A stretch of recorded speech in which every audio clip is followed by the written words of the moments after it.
Olá, seja muito bem-vindo, muito bem-vinda a mais um episódio do podcast Bate-Papo do Baralho. O podcast é o patrocínio da REC Alimentos.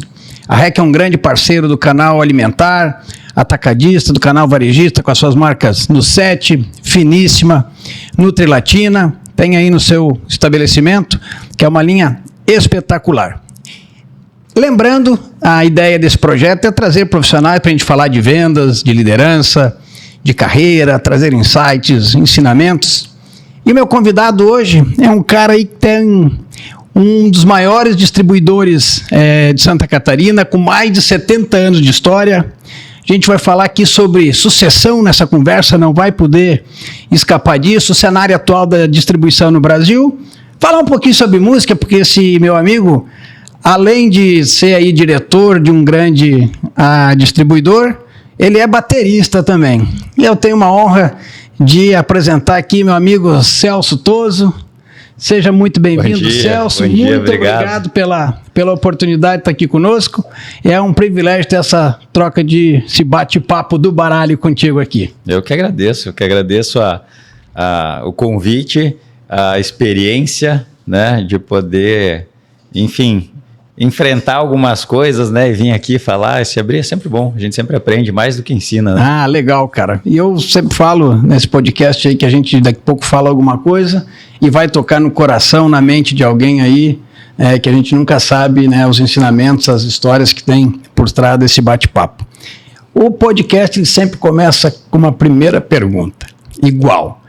Quem é o Celso no CPF? O Celso no CPF, Henrique, eu acho que é um inquieto, né? Alguém que enfrenta os seus desafios, mas que sempre está entendendo que algo precisa mudar, que as coisas precisam evoluir, né? Veja bem, não um insatisfeito, um inquieto, né? E um pai de família, de uma grande família, um entusiasta de vários hobbies, de vários interesses, uma pessoa que gosta de compartilhar, de estudar, de dividir e que se sente, eu acho que, eternamente em construção. Que legal. Quantos filhos, Celso? 4 meninas. 4 meninas. Olha, aqui já tem um grande ensinamento aí, hein? Muito legal, Celso. E o Celso no CNPJ? Celso no CNPJ representa a terceira geração de uma empresa com uma história muito sólida, muito bonita, que é a Ludovico Toso, que foi fundada pelo meu avô em 1º de março de 1954. Então, acho que é um privilégio e, obviamente, peso não é uma palavra adequada, né, mas uma grande responsabilidade, né, de perpetuar um legado desse, né? E qual é o significado que tem para você dar continuidade para esse legado de 70 anos aí? Henrique, o meu avô, ele fundou a empresa, obviamente era um empreendedor, né, era uma pessoa envolvida com as necessidades da comunidade na época, e ele entendeu que existiam muitas carências na região lá de Chapecó, Cordilheira Alta, naquela época, na década de 50. Era uma pessoa muito simples, né, motorista de caminhão, enfim, mas visionário. E aí ele começou, basicamente, a trazer produtos de São Paulo para vender e abastecer o interior, né? Produtos, na época, muito básicos, arame para cerca, café, açúcar, esse tipo de coisa. Mas ele sempre teve um compromisso muito grande com o desenvolvimento da região, né, da cidade, da região. Meu pai, que é quem está à frente do negócio hoje, junto com meu tio que já faleceu, eles sempre levaram isso muito a sério, né? E hoje eu entendo que para eles, para Ludovico, para as coisas que me ensinaram, né? Eu falo, é uma empresa que continua buscando operar e se manter no mercado independente de resultado, né? No sentido de que eu acho que meu avô era um pouco assim, meu pai é um pouco assim, não é dinheiro que faz trabalhar, entendeu? Tá lá, gosta de trabalhar, não consegue se imaginar não trabalhando, sente-se responsável lá por mais de 500 famílias, né, que vivem, crescem, prosperam com o negócio, e eu acho que isso que faz ter força de manter o negócio, de superar os desafios, de passar por todas as dificuldades e crises que o Brasil nos presenteia, né, com certa frequência, justamente por causa desse legado que o nome representa. Inclusive, eu falo, já tentei algumas vezes, né? A nossa história ela é um pouco mais longa, tem outras empresas que derivaram da nossa, né? Todos levam o sobrenome Toso, e eu já dizia para o meu pai assim, que na minha opinião a gente tinha que reduzir o nome, né, de Ludovico Toso para Ludovico. Eu falo, porque tem muito Toso, todo mundo se dá bem, todo mundo se conhece, mas o que de fato transmite os valores da nossa família é o nome Ludovico, né? O Toso é uma coisa maior, né, que se expande mais, que também tem uma série de coisas boas, mas Ludovico é o que de fato nos representa, né? Que é o primeira geração. É a primeira geração. E o processo de sucessão, Celso, tem sido natural ou tem um desafio? Tem um dado aí que eu ouvi outro dia numa palestra que eu dei, que é uma empresa que estava na terceira geração, que 5% das empresas do Brasil chegam na terceira geração. Que para mim eu fiquei meio alarmado, né, com esse número, e ele é um número verdadeiro. E como que tem sido esse processo? Ele está natural ou ele está sendo meio desafiador? Olha, Henrique, eu apesar de eu ter, né, ter tido uma história um pouco diferente, né, na empresa, eu não tenho aquela história bonita de quem cresceu lá trabalhando e com 8 anos estava trabalhando, não foi isso, né, mas desde cedo na faculdade eu estudei, eu gostava de estudar o tema, e eu lembro exatamente do dia em que eu me deparei com essa estatística, né, dos 5%. Eu falei, nossa, cheguei, né, e agora como é que a gente dá o tombo para a próxima? Então, lá na época eu fui estudar sobre governança em empresas familiares, enfim, é um assunto que eu gosto, que eu entendo que é necessário, mas a sucessão lá na empresa, eu acho que ela, nem sei te dizer se ela está acontecendo assim, ela é de forma natural, porque meu pai está lá, não pensa em se aposentar, né? A gente já teve, eu estou há 18 anos na empresa, então a gente já teve momentos de muito conflito, e literalmente conflito de gerações, né? Ele com a visão dele, eu com a minha de muito jovem, né? Muita energia, e aí eu acho que tem sido natural, porque com o passar dos anos a gente começou a equilibrar, né? Eu a talvez ter mais paciência nas propostas, respeitar um pouco mais a necessidade de tempo dele, de assimilar as coisas. Ele, por outro lado, também acho que confiando mais, apostando mais, dando mais credibilidade, mas ainda tem um desafio, né, que eu falo que a sucessão em reinado é quando acontece a morte, né? No nosso caso não tem, que não deve ser assim, né? A sucessão, acho que ele que é de uma geração anterior precisa entender qual é o seu novo espaço na empresa, né? Não é sair, não é parar, é um novo espaço, que eu entendo como um espaço mais importante, e a gente que está mais jovem, né, que tem mais coisa aí para construir, assumir a parte dos perrengues do dia a dia, né, a parte mais operacional, a parte mais cansativa, talvez. Quais é que são os aprendizados que você tem tido nessa jornada até agora? Assim, quem está começando agora no processo de sucessão, que ela deveria cuidar?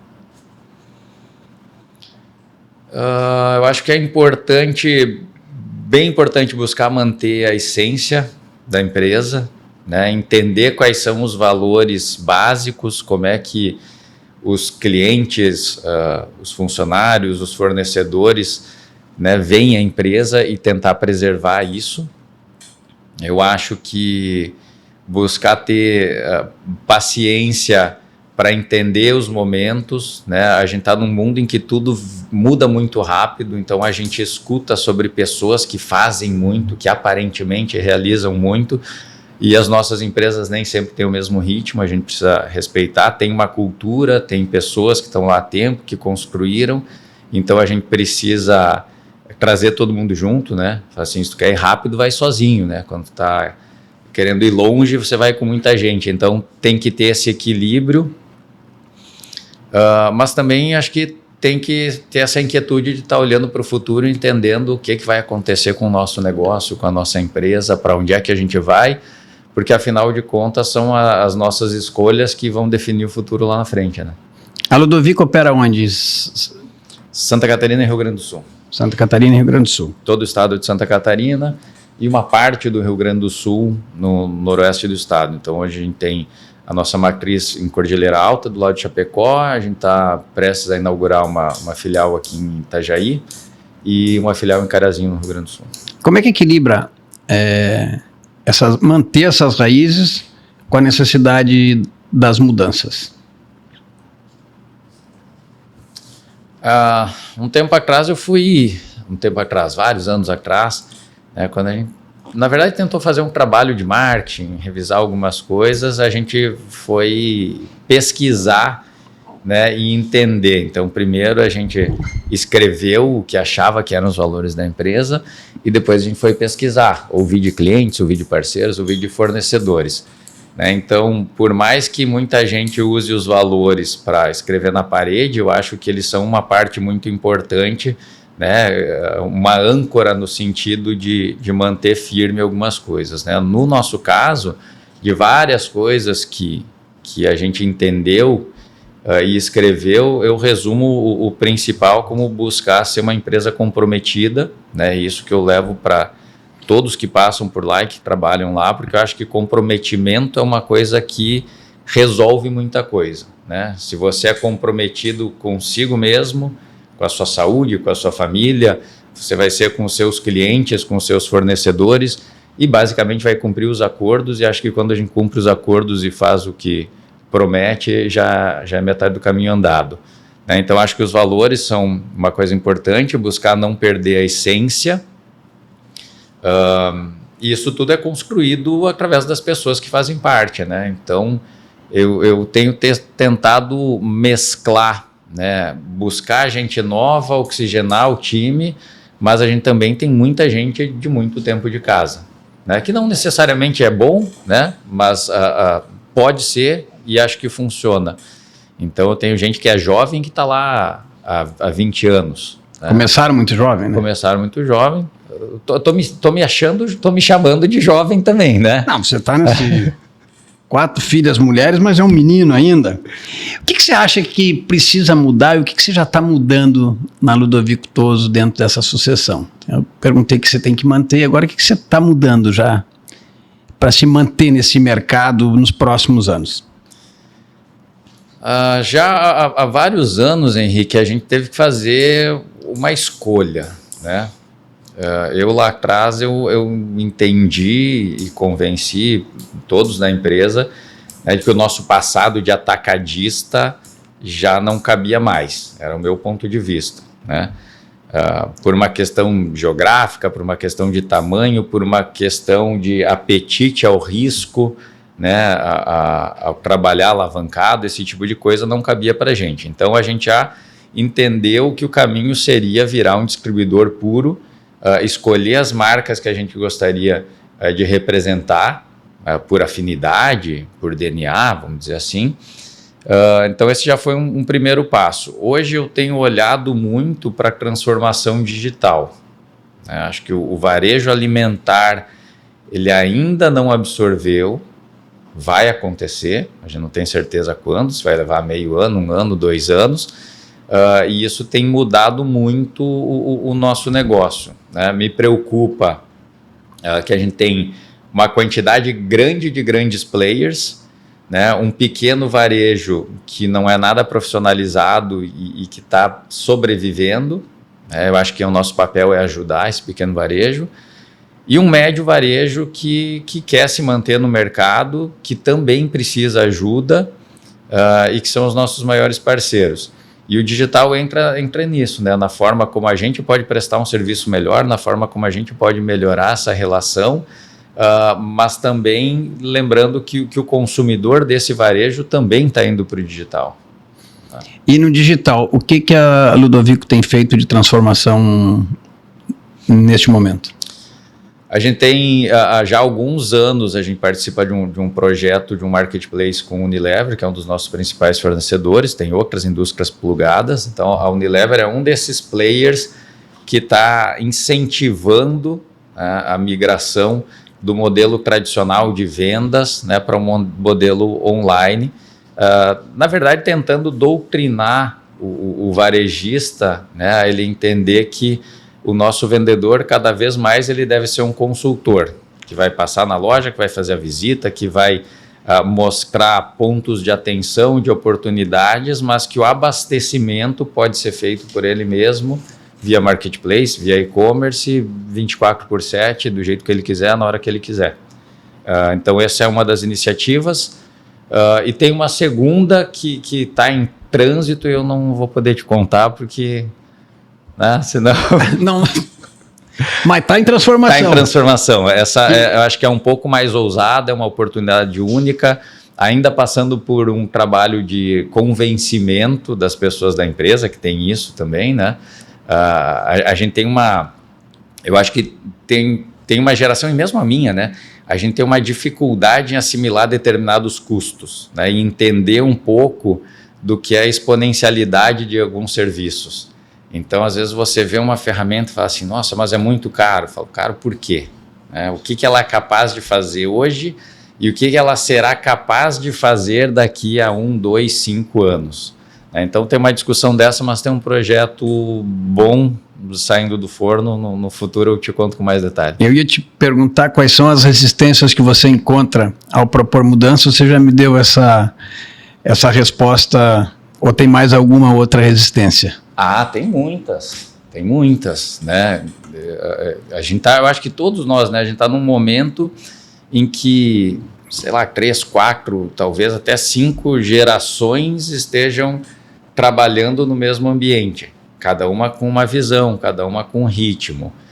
Então, o que eu tenho tentado fazer para minimizar essas resistências é usar um conceito que eu ouvi uma vez do Thiago Matos falando. Ele falava da horizontalidade da tecnologia, né? Falando em tecnologia especificamente. Ele fala assim, o que é isso? Por exemplo, você usar o seu Face ID para desbloquear o telefone, e aí você chega no hotel, te dá uma fichinha para você pegar a caneta e preencher com os teus dados. Aí tu começa a falar assim, pô, mas por que não tem um Face ID aqui? Meu cadastro já está lá no Booking e facilita a minha vida. Então, quer dizer, o consumidor ele começa a olhar para certas coisas e querer transpor para outros mercados. E eu tento trazer isso para o nosso negócio. Eu falo, olha só, o nosso cliente ele compra pelo Mercado Livre, ele compra pela Amazon, ele recebe mensagem quando o caminhão está chegando. Então, todas essas pequenas coisas que já acontecem, a gente precisa fazer acontecer. E aí o nosso papel aqui dentro ele precisa mudar. A gente tem que entender que para se manter eficiente, a gente precisa automatizar, a gente precisa começar a fazer trabalho que é mais inteligente e gastar menos tempo fazendo trabalho operacional, né? A venda, como a gente conheceu, não vai mais existir, né? Porque eu considero que hoje o pedido é um mero detalhe, né? Um mero detalhe. Hoje é um site, talvez amanhã seja uma troca de dados, talvez daqui a pouco seja automatizado, né? O que tem que ter é a relação, o acordo e todo o back-office por trás funcionando. E qual que vai ser o papel do vendedor nessa transformação? Como é que vocês têm trabalhado isso? A gente já fez uma mudança grande aí há uns 6 anos, que foi transformar o nosso time em CLT. E qual foi o objetivo disso? Era poder trabalhar com modelos de remuneração mais amarrados, mais atrelados aos nossos objetivos, aos objetivos que a gente precisa entregar para a indústria. Um segundo motivo foi buscar dar tranquilidade para esse profissional, né? Falar assim, eu entendo que o representante comercial ele sai de casa na segunda-feira e ele já está pensando que tem que abastecer o carro, que tem que pagar o almoço e tem que faturar. Então eu busquei dar tranquilidade para o profissional, falar, olha, você tem um salário, você tem as despesas bancadas pela empresa, então a gente vai começar cada vez mais a ser mais disciplinado no aspecto de fazer a visita, fazer o roteiro, o cliente comprando ou não comprando, a gente estar lá presente e fazer a nossa parte do trabalho, que a gente gosta de chamar de consultoria, né? E aí o terceiro passo, acho que é cada vez mais olhar para a loja com olhares diferentes e pensando que a nossa venda ela só se encerra quando o produto sai da gôndola, né? Então, de ir lá, fazer levantamento, mostrar as oportunidades, falar o que está acontecendo na região, o que os maiores estão fazendo, o que é um lançamento, o que é inovação, né? Colocar na cabeça do varejista muitas vezes de que aquele conceito de que o meu bairro, a renda do meu bairro não se aplica a esse ou aquele produto. Eu acho que hoje em dia as coisas não funcionam mais assim, né? As pessoas elas têm aspirações, cada uma tem as suas, e pessoas que você nem imagina compram coisas que talvez a gente não compre, né? Então eu costumo falar, é o motoboy que gasta R$1.000 num tênis da Nike, né? Porque para ele aquilo é importante, para aquilo é uma forma de se inserir num grupo. Isso acontece com qualquer produto, né? Qualquer produto está lá na gôndola, no mercado. E como é que foi fazer esse trabalho de mudar o mindset desse vendedor, dele ser um cara de daqui a pouco se preocupar muito mais com a qualidade do atendimento do que efetivamente com o pedido? Porque o pedido vai ser consequência dessa qualidade do atendimento, ele ser um consultor Sim. de negócios. Como é que foi para esse trabalho? Entrega o ouro aí pro bandido aí, quem está nesse processo aí, como que faz essa jornada? Henrique, assim, eu não gosto de ser hipócrita, né? Então eu vou responder a sua pergunta começando a te dizer assim que está sendo, né? Não foi, está sendo. A gente avança um pouquinho por dia, a gente chama a gente para conversar, para dar treinamento, você já foi lá, mas é uma construção demorada, né? A gente fala tanto de cultura empresarial, mas é difícil palpar, não é palpável, né? Fala assim, o que é a cultura da empresa? Está lá, é uma energia que está lá, que depende de uma série de fatores. E para você mudar isso, não é uma reunião, não é um treinamento, é um conjunto de coisas, né? Então a gente vai ajustando o modelo de remuneração, a gente vai ajustando o modelo de treinamento, a gente vai ajustando o modelo de reuniões, a gente vai oxigenando a equipe porque tem gente que não se adapta, né? Então hoje o nosso sistema de remuneração, por exemplo, ele muito claramente ele deixa explícito que para você ganhar dinheiro de comissão que seja significativo, você precisa ter entregas qualitativas. Sem a entrega qualitativa, o volume não paga bem, né? Então eu tento explicar que, olha, beleza, o volume é importante, o volume paga a conta, mas, né, se eu não fizer essa série de outras coisas aqui, não resolve. O volume, ele potencializa a rentabilidade quanto mais ele fizer o qualitativo. Potencializa. Mas assim, nesse processo, muita gente saiu, muita gente não deu certo, muita gente de muitos anos, eu fiz questão de demitir. Quando eu digo isso, eu fiz questão de sentar e de conversar e de agradecer por tudo que tinha feito pela empresa, mas que não combinava mais, né? Não fazia mais, a gente não trabalhava mais com o mesmo propósito, e encerrar o ciclo. E foram todos movimentos importantes para começar essa mudança cultural que eu acho que a gente continua vivendo, né? Porque é uma mudança bem radical, porque a origem, nós conversávamos outro dia, a origem da Ludovic é atacado. Sim. Que é um jogo diferente. É um jogo diferente. É um jogo de oportunidades. E aqui não tem certo e errado, cada um joga um jogo diferente.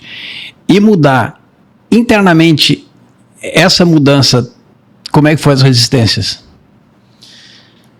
Sabe que eu costumo falar que assim, a gente ficou um tempo andando um pouco de lado, porque eu acho que a mudança ela demorou, por falta de coragem, né? O meu pai tinha muito receio né? Porque era assim, pô, mas como é que vai cortar isso, vai cortar aquilo? Então, teve um ano que eu cortei, eliminei, assim, 68 fornecedores, eu lembro bem do número, 68 fornecedores em um ano, categorias inteiras.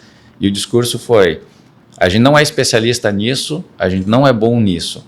E aí eu acho que por uma questão muito pessoal, né, que nem você falou, não é certo nem errado ser um ou ser outro, é que eu olhei para o negócio e falei, cara, eu não sou assim. Eu não sou uma pessoa de relacionamentos voláteis e oportunistas, né? Eu gosto de relacionamentos mais duradouros, que são construídos, né? Onde se desenvolve confiança.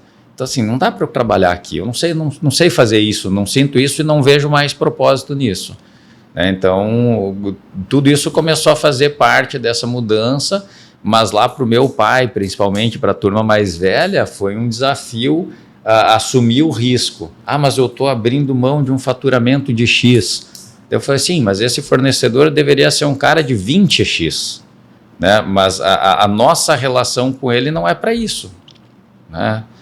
Então, sabe, tipo, ele tem uma esposa, tá aqui como amante, quer ser amante? Eu não quero ser amante. Então... A frase que trouxe até aqui não necessariamente leva para o futuro, né? Exatamente. E quais são os desafios hoje do segmento do distribuidor de alimentos no Brasil?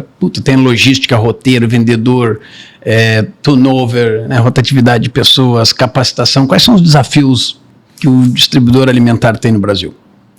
Acabou o podcast, gente. Última pergunta. Agora a gente vai entrar numa linha aqui de 4 horas de conversa. Não, mas brincadeiras à parte, assim, são muitos, né? Tem os naturais do Brasil, vamos falar desde tributação, de conflitos interestaduais e por aí vai.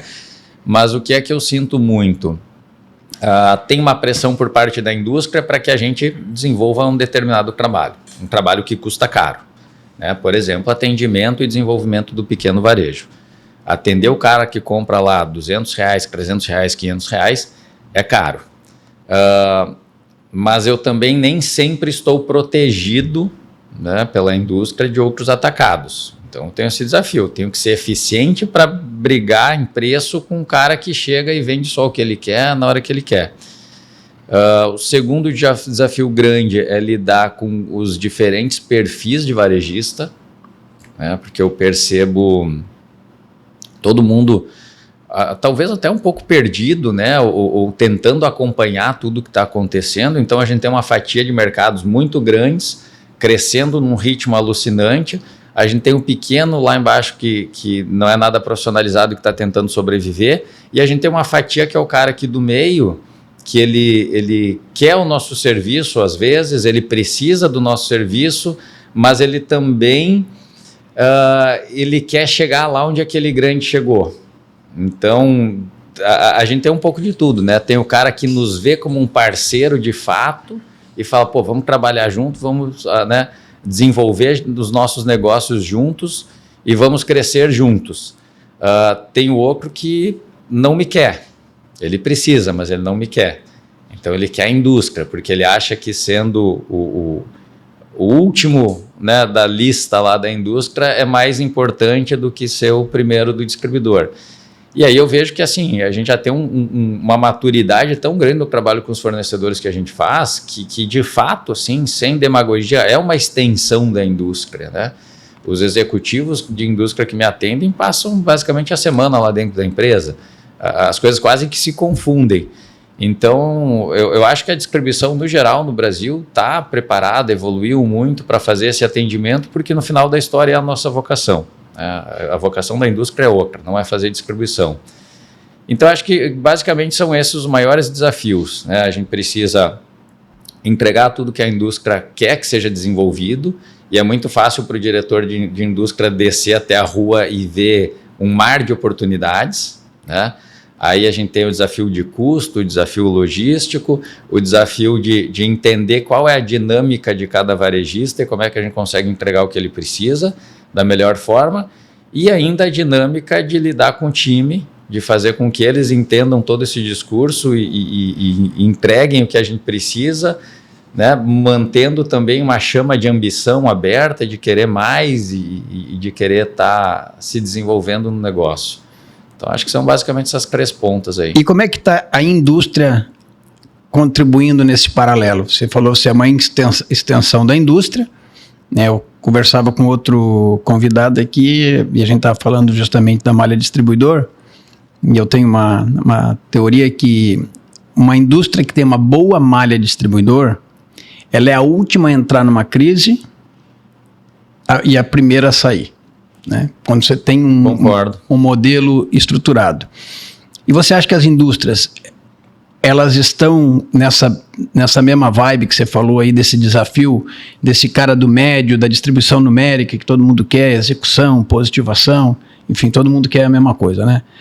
E as indústrias, elas estão na mesma vibe que o distribuidor nessa jornada? Acho que cada uma no seu ritmo, né? Eu posso falar pelos nossos parceiros, que não são muitos. No geral, sim. Como eu te falei, cada um no seu ritmo, cada um com seus ajustes, né? Com ajustes necessários. Mas acho que sim, eu concordo com o que você falou, né? Porque o que acontece? Uma coisa que eu percebo no nosso negócio, e eu me pergunto se grandes conglomerados podem dar certo ou não nesse negócio, é que eu vejo assim, a gente acaba trazendo pessoalidade para o negócio. E eu acho que isso é bom. O que eu quero dizer com pessoalidade? Se eu tenho uma relação comercial contigo, né, firme, que é o caso da distribuição, em determinados momentos eu vou fazer sacrifícios para te ajudar na entrega. E eu espero de volta o mesmo. Então eu concordo que a primeira a entrar nas crises é a primeira a sair, porque se tem essa malha, todo mundo trabalha por um mesmo objetivo e eu não vou olhar só para o meu negócio, só para a minha oportunidade. Então, quer dizer, esse mês meu volume caiu, eu não vou comprar. Não, meu volume caiu, mas eu tenho comprometimento, a gente vai manter essa batida e vai apertar o cinto e vai sacrificar. E você vai olhar de volta e falar, tá bom, mas agora a gente vai fazer esse volume sair, né? O que está dando errado, o que a gente vai resolver? Então, eu acho que sim, como eu te falei, depende muito do ritmo, né? Tem empresas já mais amadurecidas, né? Indústrias mais amadurecidas, outras ainda dependendo muito do atacado, e aí a gente acaba oscilando, né? Fala assim, pô, eu tô sendo leal, mas não tá tendo tanta lealdade para com o meu negócio, mas a gente é incansável, né, cara? E o bicho cash? O cash and care? Esse é complicado para todos, né? Não no sentido de loja, do que ele faz na loja, mas eu acho que no sentido das distorções que eles trazem para o mercado. E a indústria tem permitido. É fácil, a gente sabe como é que é. É fácil você ter um cliente que faz muito volume, você vai lá e resolve o seu problema, resolve o seu mês, o seu trimestre no curto prazo, e às vezes fecha o olho para o que vai acontecer com isso. Então, assim, eu acho que cada negócio tem o seu propósito. O nosso é de fazer distribuição. O do cash é de atender o consumidor, né, o transformador que está indo lá na loja. Quando esse cara começa a pegar volume que não está no seu objetivo de negócio, né, e dissipar para a rua, para literalmente se livrar desse volume, eu acho que a indústria está permitindo que muita coisa acabe, né? Aí ele vai começar a perder lealdade, daí a malha que está construída, que está sólida, começa a se desfazer. Né? Um efeito colateral. Um efeito colateral.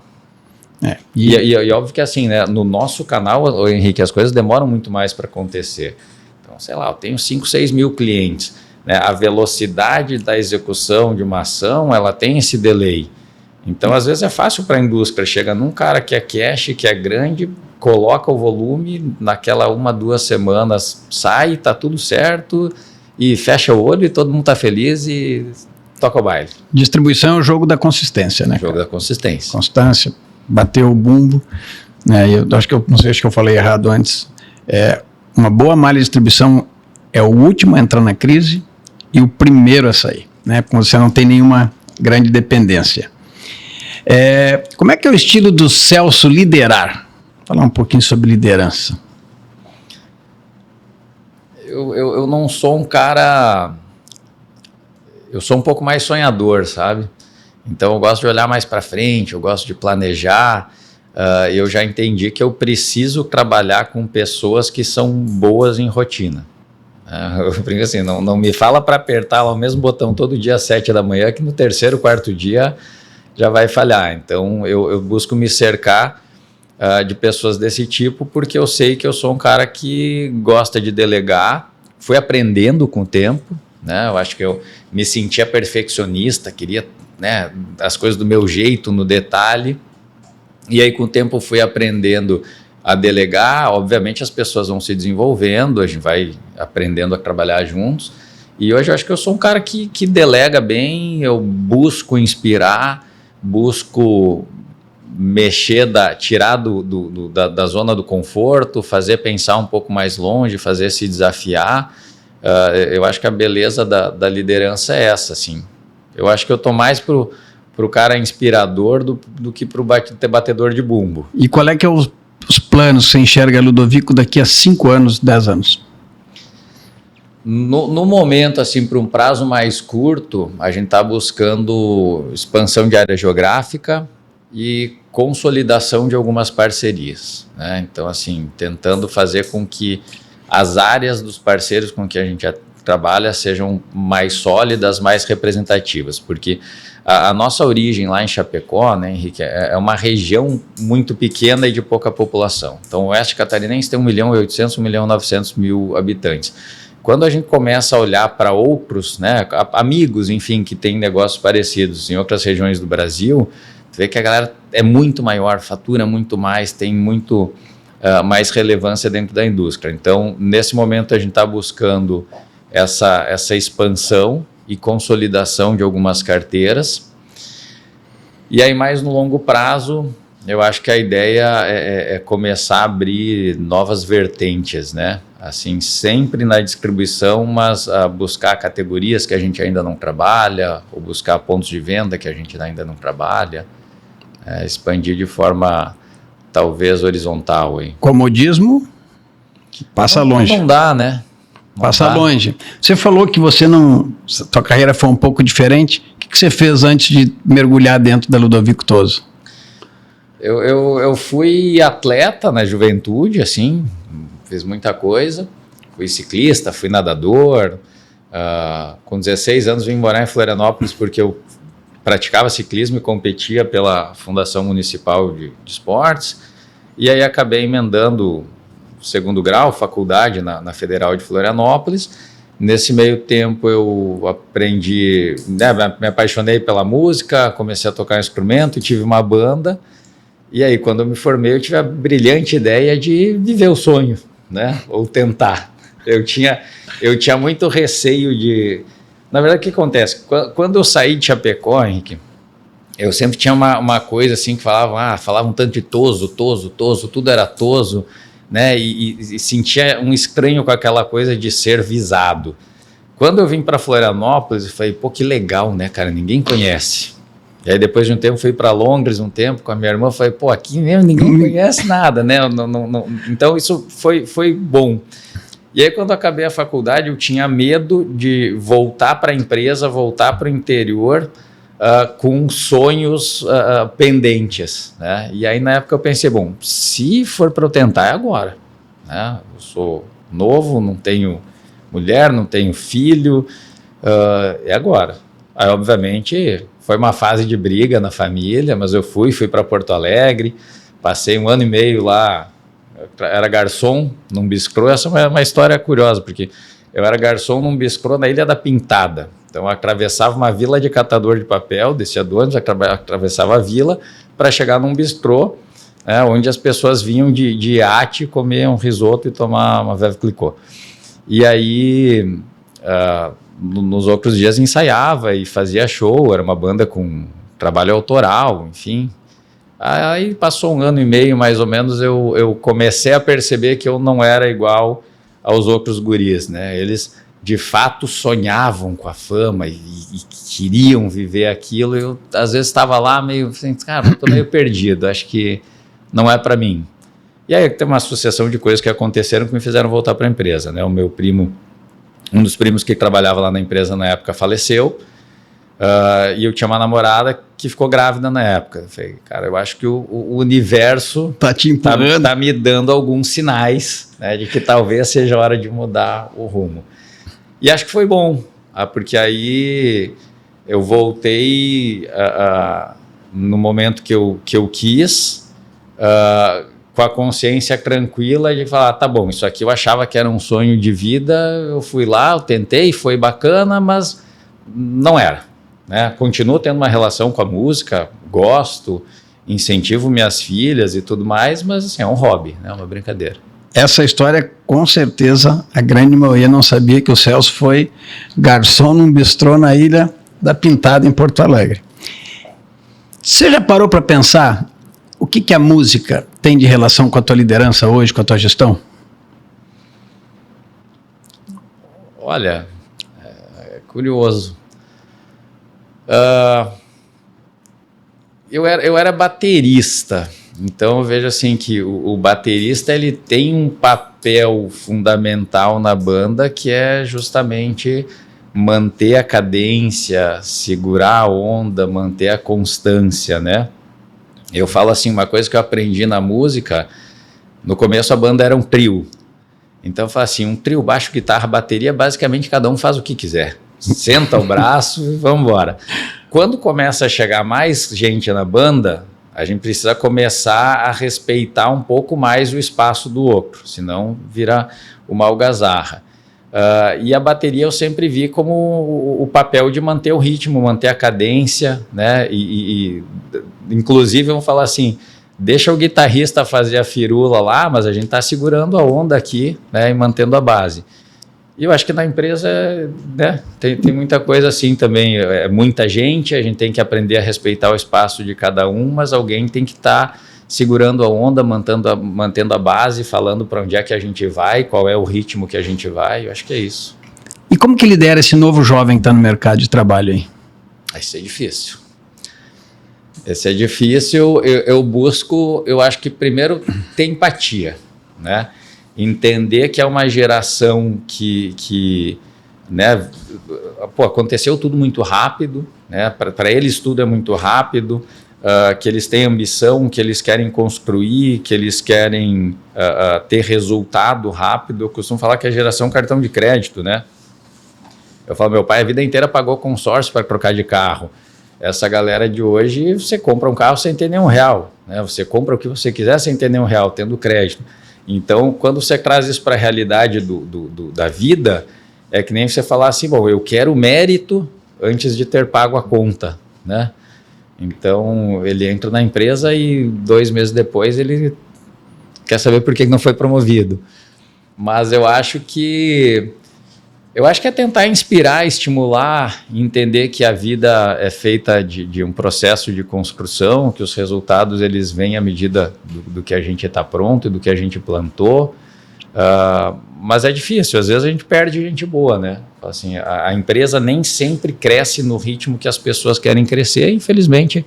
Às vezes a gente perde boas pessoas para o mercado, mas também por boa causa, né? Tem muita gente que já saiu da empresa e que hoje volta lá, volta a tomar um café, eu vejo que está muito bem e que descobriu o seu rumo e está se dando bem, mas tem uma gratidão imensa né, pela nossa empresa. E a Ludovico, como é que ela trata a questão de capacitação? Eu busco estimular bastante e inclusive contribuir financeiramente. Assim, eu tento ser um pouco de exemplo. Como eu te falei, eu sou um cara inquieto, então me formei, eu fiz um MBA, depois eu fiz outro MBA, fiz na Fundação Getúlio Vargas, fiz na Dom Cabral. Com a Unilever eu tive muita oportunidade de viajar, estudar, já fui para Harvard, para a Universidade de Berlim, já fui para Israel, já fui para um monte de lugares estudar. E eu busco muito, né, pequenos cursos rápidos sobre assuntos variados, né? Não necessariamente só do negócio.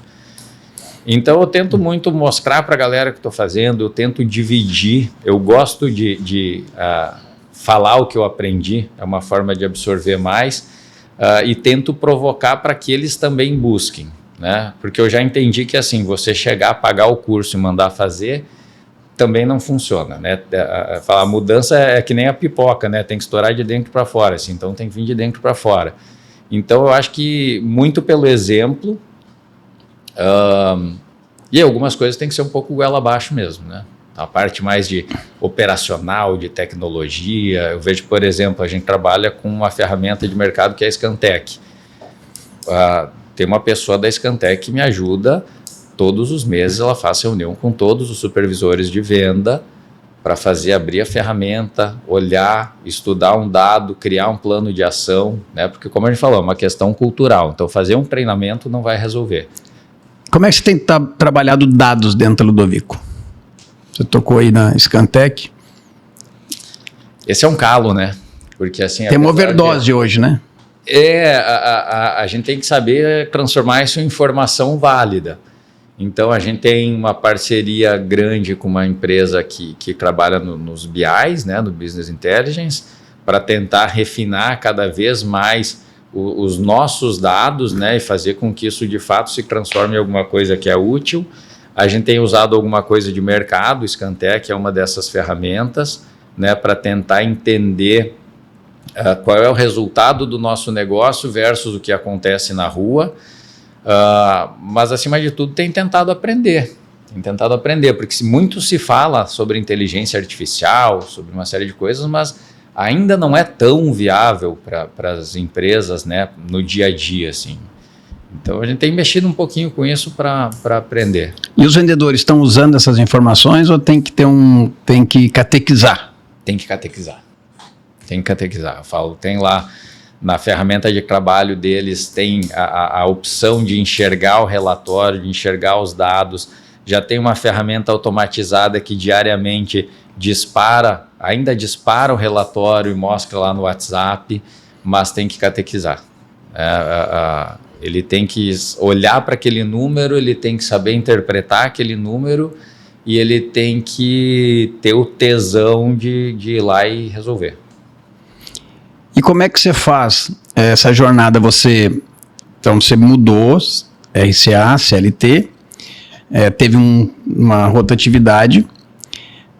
Você aproveitou categoria de base, que eu chamo de promotores nessa jornada? Como é que você tem... ou como é que as empresas poderiam usar melhor esse recurso? A gente aproveitou. Que nem eu te falei, eu tenho gente jovem e antiga de empresa, né? Então, eu tenho gente que começou como vendedor comigo, virou supervisor, hoje é gerente. Tenho gente que começou no depósito, hoje é gerente de vendas. Tem promotor que virou coordenador de execução, virou vendedor, hoje é um vendedor key account. É um conceito que a gente também tem buscado aculturar e tem feito treinamento para fazer essa galera entender um pouco mais o que é um key account, como é que é a diferença da relação. A gente tem aproveitado. E tem inclusive gente que era representante, que continua lá e que se adaptou, né? E tem formado vendedores? Eu estava conversando com um outro convidado aqui e eu percebo muitas vezes, até nos treinamentos que eu dou, e eu quero ouvir o teu ponto de vista, que às vezes a gente está muito no imediatismo e a gente quer achar a gente pronta. E que talvez a gente vai ter que começar a formar, né? Eu não gosto muito de rótulo, não, às vezes o cara fala, não, essa molecada não quer nada com nada. Sim, tem alguns que não querem nada com nada, mas tem um monte que estão muito afim e que talvez esteja faltando líderes inspiradores para eles, líderes que se dediquem a ensinar.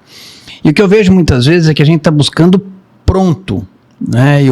E a minha provocação sempre é que alguém em algum momento dê uma oportunidade para nós.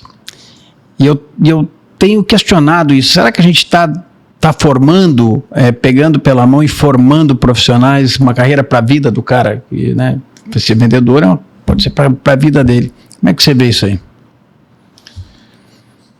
Cara, eu concordo contigo que tem gente boa, tem gente disposta, assim. Eu gosto muito de escolher pelo brilho no olho, né? Porque, assim, contratar pronto muitas vezes dá certo, mas também tem muito vício, né? Tem uma série de coisas que já vem de anos. Quando você pega uma pessoa que é crua, vai dar mais trabalho, mas você consegue ter um alinhamento cultural muito maior. Então, eu gosto dessa ideia do brilho no olho, sabe? Tu vê gente que está disposta, que quer aprender, e acho que a gente tem muito para melhorar ainda do ponto de vista de liderança, né? Eu discuto muito lá com os supervisores e com os gerentes, né? O papel da liderança na formação, né? Porque a gente tem essa coisa, normalmente o supervisor é um cara que foi um bom vendedor, ele vira supervisor, ele vira gerente, mas ele continua sendo um bom vendedor, né? Um vendedor com alçada maior. E aí a gente fica limitado, né? Eu falo, você tem 8 horas por dia, 5 dias por semana para trabalhar. É isso que você vai conseguir fazer. Você precisa replicar isso por 10. Né? Você replica isso por 10, sendo um bom líder e fazendo com que esses 10 caras que trabalham contigo sejam tão bons ou melhor do que você.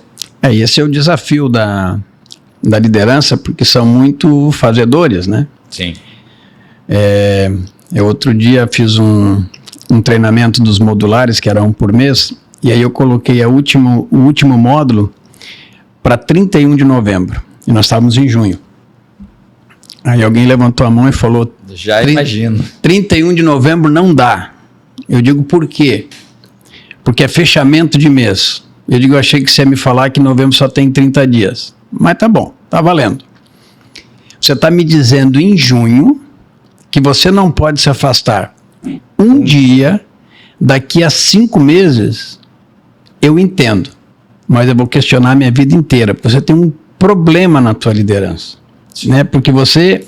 E o que acontece muito, e às vezes é porque as pessoas não são capacitadas, né, para terem a real noção, né, de que o papel deles é muito maior do que um número. O número é consequência. Sim. E aí, como ele é um cara fazedor, né, ele era um cara acostumado, ele controlava o negócio dele, ele acha que daí ele quer comandar todo o espetáculo, e quando, na verdade, o papel dele é muito maior. Eu falo no meu treinamento tempo, se você acha que você veio para essa cadeira por causa de um número, ou você se enganou, ou alguém enganou você. Porque o teu papel é muito maior. Sim. Esse papel da liderança, né, é muito maior. E quando eu trago essa provocação é que esse cara que vai ter um papel de formar os novos vendedores, sim. Como é que a gente vai estar daqui a 10 anos? Não vamos longe, né? Uma discussão que eu tenho com frequência, especialmente quando chega gente nova, né? É a história do... Mas eu mandei pedido para bater a minha meta. A empresa que não faturou. Eu falo, olha, a gente tem um time de logística que é sensacional no sentido de ter empatia com o comercial. Trabalha de fato de mãos dadas. Assim, os dois são departamentos que estão debaixo da minha asa. E eu fiz questão disso. Né? Eu falei, tem um colega lá que toca o administrativo, falei, operações, logística e comercial é comigo, porque são 2 departamentos que tem que dar de mãos dadas. E eu tenho uma galera lá da logística que entende tudo que envolve um fechamento de mês e faz esforço para faturar ao máximo, às vezes, sabe, dispensando a rota padrão, antecipando, enfim, fazendo tudo para todo mundo bater o máximo possível de meta. Só que falou, cara, teve 30 dias para fazer. Aí no último dia chega o pedido que era decisivo para aquele objetivo. Aí não deu tempo. Aí você quer que eu mude todo o sistema da empresa, né, e perca o meu compliance para te remunerar porque você mandou o pedido está em casa? Então, quer dizer, a gente tem que aprender a ir resolvendo as coisas desde o começo do mês, né, e construindo e fazendo com que, de fato, a venda seja a consequência do nosso trabalho.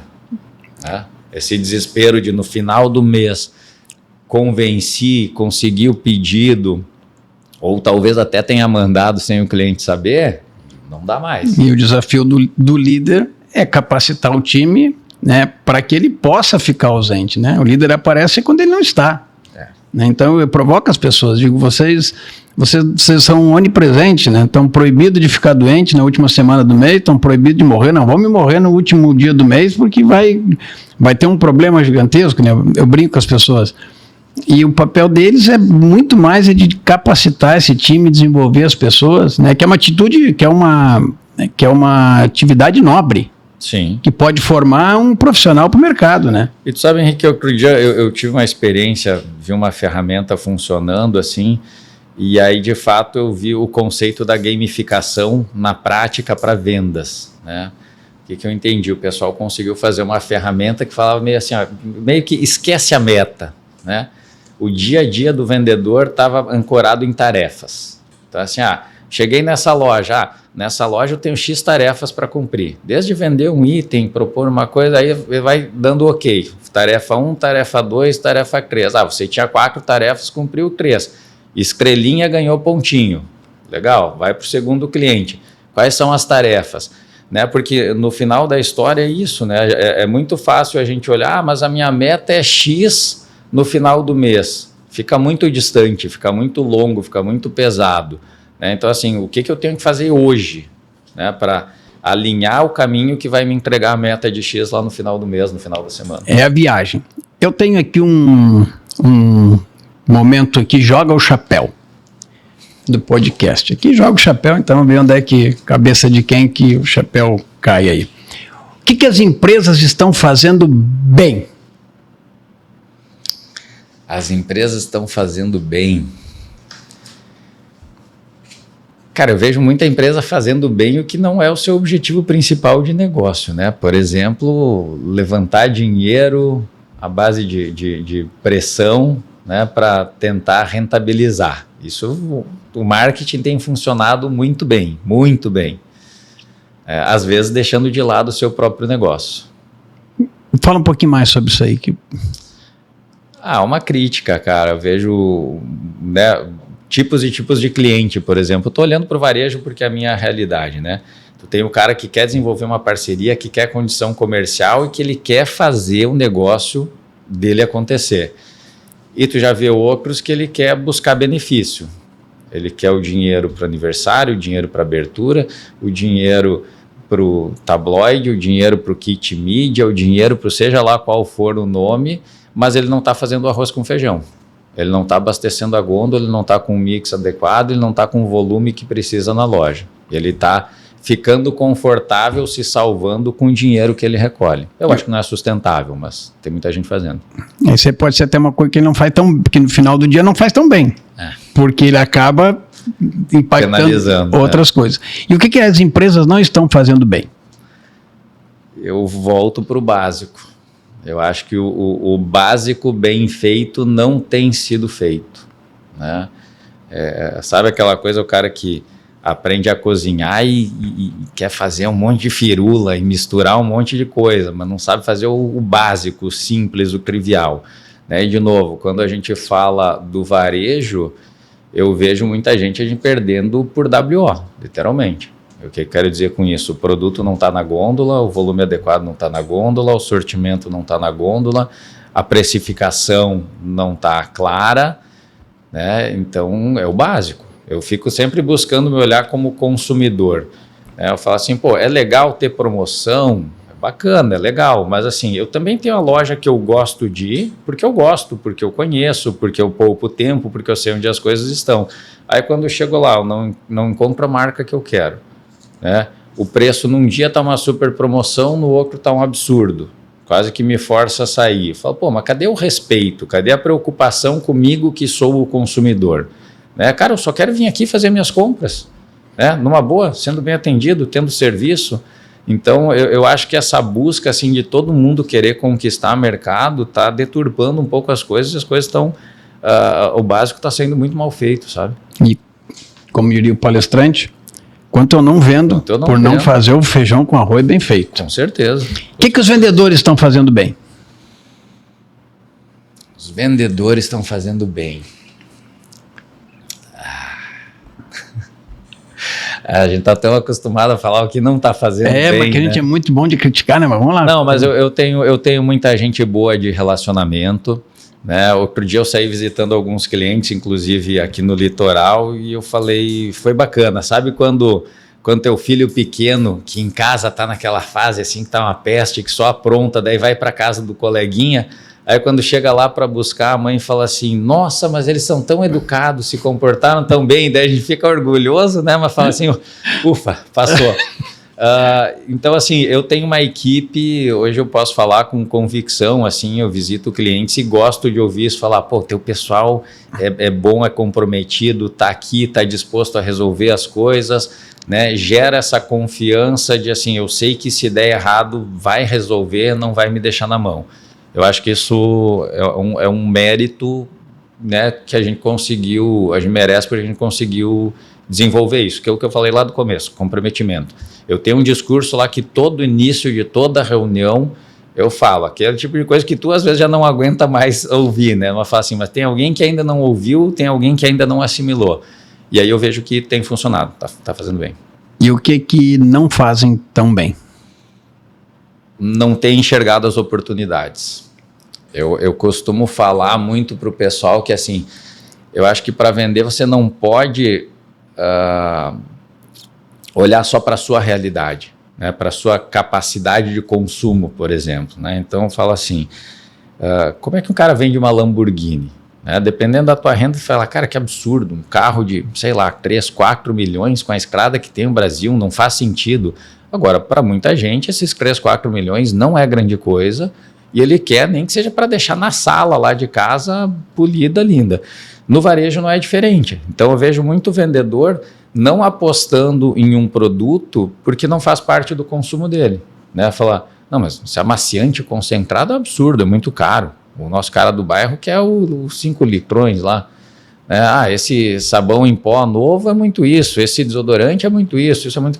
Cara, não olha para isso, porque cada pessoa tem os seus gostos. E aí a gente tem muita oportunidade, né? Fala assim, tá todo mundo olhando para a grande categoria, né? E tá deixando passar coisas que hoje são pequenas, que têm muito potencial de crescimento. Então, principalmente levar isso lá para o comprador, para o gerente de compras, mostrar a oportunidade, mostrar o tamanho do mercado. Eu falo muito para minha filha que tem 18 anos, eu tenho uma que tem 18 anos e está em São Paulo estudando jornalismo. Eu falo, cara, vocês são uma geração que tem tudo na mão. Você tem o Google, tem o ChatGPT, você pode pesquisar tudo. Se eu pegar aqui o teu baralho, vou falar assim, tá, vamos entender qual é o tamanho do mercado de baralho, né? Tu consegue esse dado. Então, assim, sabe, pintou um produto novo, cara, vai, pesquisa, vê qual é o tamanho, qual é o nicho, quem é que está influenciando, quem é famoso que usa, onde é que tem mídia, e chega lá e vende esse conceito para o comprador. Né? Então, assim, eu falo muito, a gente tem que parar de vender o produto. O produto é simplesmente a forma como a gente entrega o nosso serviço. Né? A gente está vendendo serviço.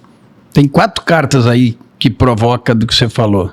Tem a carta identificar ou criar necessidade para o cliente, vender sempre os mesmos itens, rotular o cliente e não estudar o cliente, o mercado que ele atende, né? Então tem uma oportunidade gigantesca aí. Só para te avisar que estamos fechando 1 hora já do nosso bate-papo aí, Celso. Porra. Agora eu tenho um ping-pong aqui, rapidão contigo. Algum erro que te ensinou mais do que um acerto? Um erro? Cara, eu não tenho um, mas eu tenho vários que eu falo assim, eu aprendi com o tempo que sempre que você quer fazer alguma coisa para testar, você acaba não botando a energia necessária para acontecer. E via de regra dá errado. Vamos testar, não bota energia. Isso eu aprendi, eu levo lá na empresa e falo, cara, eu não quero mais testar. Ou a gente vai de cabeça e faz funcionar, ou não entra. Um hábito que você considera essencial no dia a dia? Tem sido difícil, mas eu considero essencial ter um momento de desconexão, de cuidar do corpo, de cuidar da cabeça, de ter um momento de estudo, ter um momento de exercício e principalmente ter um momento em casa com a família, né? Porque assim, bem no final da história, né, o que a gente vai deixar aqui de legado são os que a gente criou, né? E os valores que a gente deixou através deles. Um conselho que você ouviu e nunca esqueceu? Um conselho? Calma, meu filho. Calma, meu filho. Melhor feedback recebido? Eu acho que o melhor feedback são os que nos provocam. Os que tiram o nosso eixo, que muitas vezes nos deixam irritados. E aí, porque aí você sabe que pegou e estava certo. Uma palavra. Vendas é? Eu acho que venda é uma troca. Liderança